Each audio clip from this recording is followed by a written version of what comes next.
Yang pertama adalah Masjid Quba, ya. Ini adalah masjid yang pertama di dalam Islam. Lalu yang kedua, kemungkinan kita akan ke kebun kurma, ya. Kita akan ke kebun kurma. Dan yang ketiga, insya Allah kita akan ke Uhud. Nah, sembari nanti melewati 3 rute yang akan kita berhenti ini, kita akan melewati Masjid Qiblatain, lalu juga kita akan melewati Masjid 7 insya Allah. Dan memang salah satu dari Masjid 7 itu adalah Masjid Qiblatain, tempat terjadinya perang Khandaq.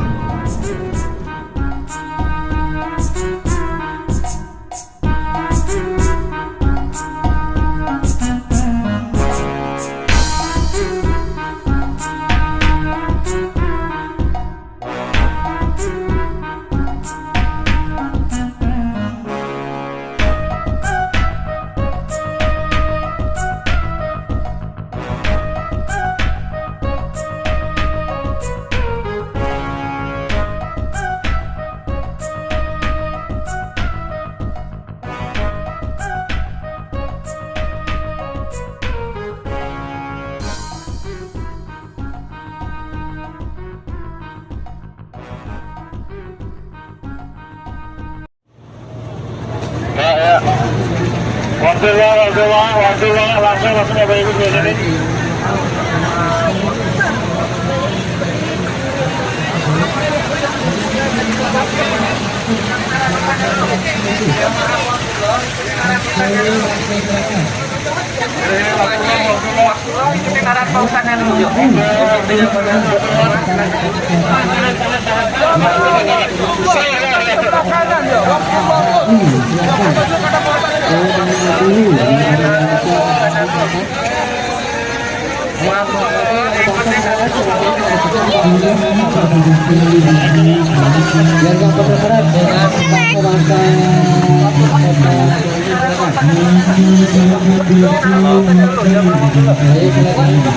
Yang mau bakso yang sudah datang atau yang baru belajar di dalam, yang mau bakso diambil sudah dipesan di mana lagi berdiri ada bakso, silahkan. Ayo ke tahu kendaraan dulu, silahkan.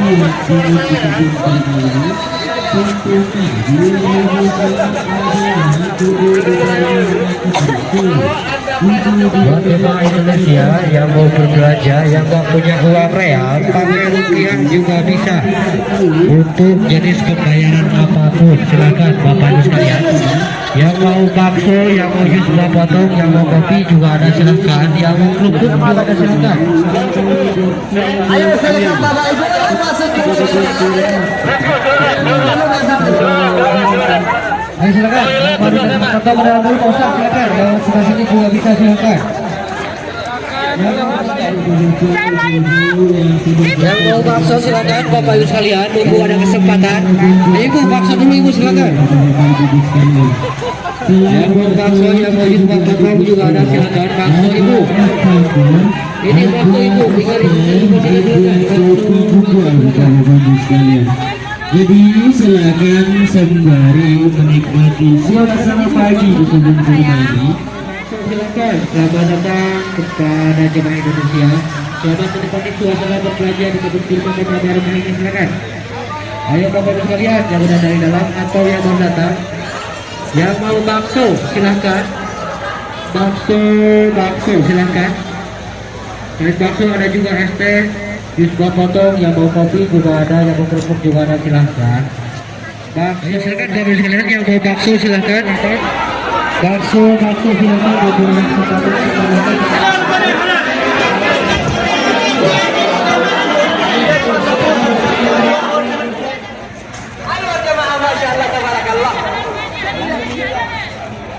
Ya silakan Bapak Ibu sekalian, yang mau bakso silahkan bakso.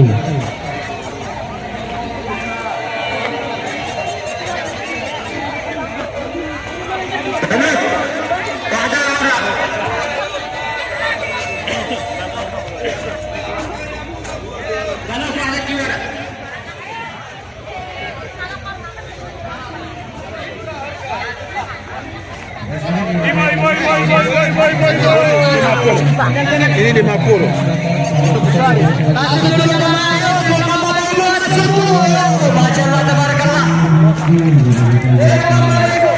Yang mau bakso silakan Bapak, biar cepat diberikan lagi sebelum silakan bakso.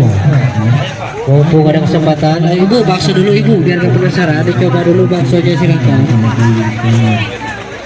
Yang mau bakso silakan, yang lain sekalian mumpung ada Suasana pagi lagi di kurma ini tentunya biar lebih hangat rasanya kudu dibarengi dengan bakso sekalian.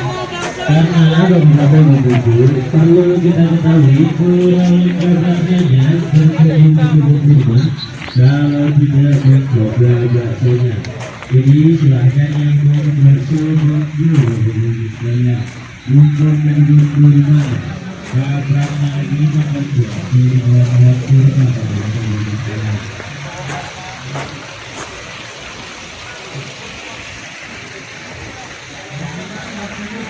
Silakan beberapa dulu baik yang baru datang atau yang sudah selesai berbelanja. Yang mau sahabat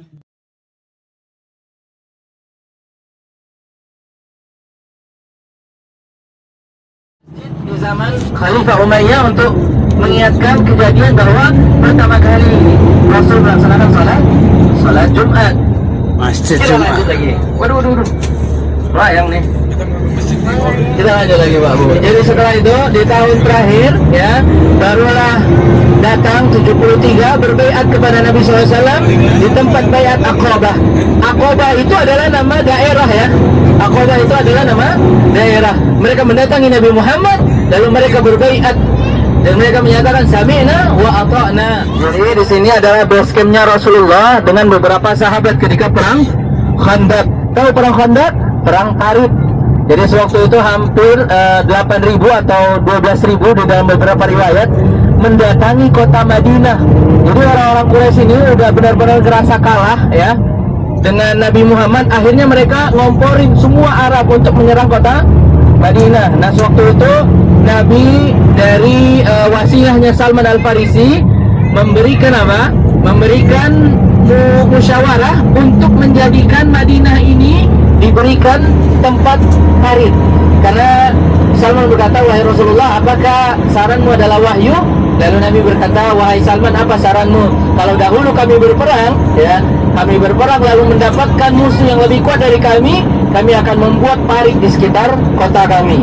Nah, lalu akhirnya Rasul membuat parit dengan para sahabat. Dan di situ ada dua mukjizat yang pernah dikisahkan. Salah satu mukjizat yang pernah dikisahkan itu adalah ada batu besar yang digali semakin ke dalam semakin besar gitu. Dan para sahabat bingung bagaimana cara menghancurkannya. Dan mereka melihat di depan mata mereka sendiri ketika itu Rasul memukul batu itu terjadi retakan yang pertama. Lalu yang kedua, ketika dipukul hancur berkeping-keping dan Rasul tidak mengeluarkan tenaga yang banyak, hanya 2 kali ketukan. Nah, dan itu adalah salah satu mukjizat yang dilihat oleh para sahabat. Dan juga di dalam misi penggalian parit ini sewaktu itu tersingkap auratnya Nabi. Bahwa dikatakan Nabi itu tersingkap auratnya hanya 2 atau 3 kali selama hidupnya. Nah selebihnya Nabi tidak pernah tersingkap auratnya. Nah di tempat perang Khandaq tadi ya, di situ Nabi menggali sekeliling kota Madinah ini. Dan di sana adalah base campnya Nabi SAW dengan juga Abu Bakar. Nah sewaktu orang Arab datang ya, orang Arab bingung, mereka berperang tanpa senjata. Ketika mereka masuk parit, mereka ditombak. Nah itulah yang tadi kita lewatin ya Bapak Ibu semua.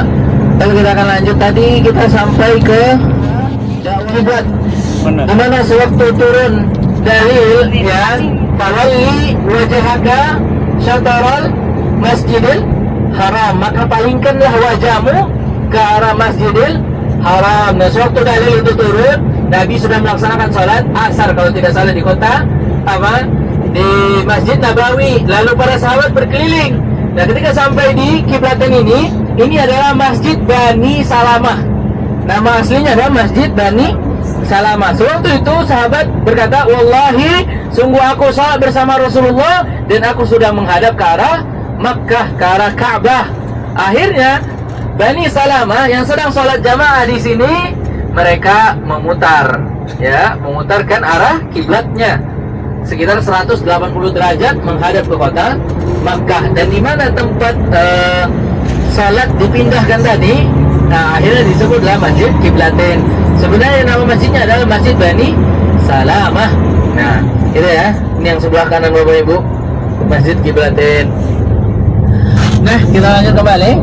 Jadi Bapak Ibu semua, di perang Uhud, Nabi SAW awalnya ragu untuk berperang Uhud.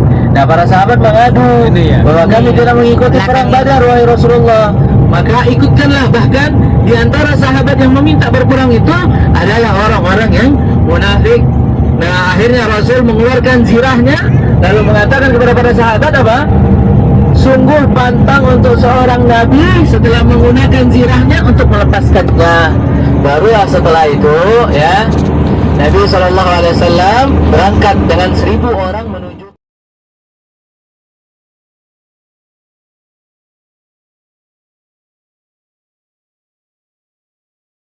Ini asyhad, Allahumma inni asyhad, kata Rasulullah. Bahwa Rasul sudah berwasiat bahwa jangan sampai turun ketika peperangan kecuali aku yang memerintahkan. Lalu setelah itu sekitar 630 sahabat berada di area Maidan Uhud yang hari ini itu berada di area masjid dan juga makamnya. Lalu akhirnya dimulailah peperangan Bapak Ibu semua. Ketika mulai perang pertama seperti biasa 3 kaum muslimin maju dan waktu itu dimenangkan oleh kaum muslimin. Nah setelah itu dimulailah peperangan ya. Ketika dimulai peperangan terjadilah mukjizat bahwa ketika kaum muslimin berperang dengan siapapun, orang-orang yang berperang dengan kaum muslimin akan diberikan di dalam hatinya apa? Ketakutan. Nah waktu itu mulailah orang-orang Quraisy apa? Takut mati. Mulailah berbalik arah. Waktu itu orang Quraisy membawa sekitar 3.000 orang ya, membawa 3.000 orang dan mereka apa? Ketika berada di barisan paling depan, mereka berlari ke arah belakang saking takutnya. Dan sewaktu itu ya salah seorang sahabat atau masih menjadi kafir Quraisy bernama Khalid bin Walid. Dia duduk di area parit. Nanti kita akan melewati area parit. Area parit yang mana sewaktu itu tidak dilihat oleh kaum muslimin. Nah, sewaktu kaum muslimin menang dan juga Hindu dengan para wanita Quraisy sudah mulai lari, mulailah ya pasukan pemanah lupa dengan wasiatnya siapa? Rasulullah. Akhirnya mereka turun dan ketika mereka turun, Khalid melihat peluang. Nah, ketika Khalid melihat peluang, Khalid naik ke atas bukit pemanah lalu membunuh semua para pemanah. Dan itu tersisa 10 orang. Satu tangannya ditebas, lalu tangan yang lain memegang bendera tersebut agar mengatakan kepada kaum muslimin, sejatinya kita belum kalah. Lalu satu tangannya lagi ditebas. Ketika tangannya benar-benar sudah ditebas, akhirnya dipaut oleh badannya. Ketika dipautkan oleh badannya, barulah kepalanya yang ditebas. Dan setelah itu Mus'ab bin Umair wafat syahid dalam keadaan memegang bendera. Nah setelah itu Bapak Ibu semua, barulah kaum muslimin mulai mundur ke arah belakang atas perintahnya Rasulullah. Barulah orang Quraisy berteriak, apakah ada Muhammad di antara kalian? Lalu para sahabat berdiam. Setelah itu barulah orang kafir Quraisy berkata, yaitu Abu Sufyan, dia mengatakan, yaumun biyaumin Badr. Ini adalah hari pembalasan Badar. Nah baru setelah itu orang kafir Quraisy pergi dan Rasul turun ke arah para sahabat yang wafat, termasuk siapa? Pamannya Rasulullah, siapa? Hamzah.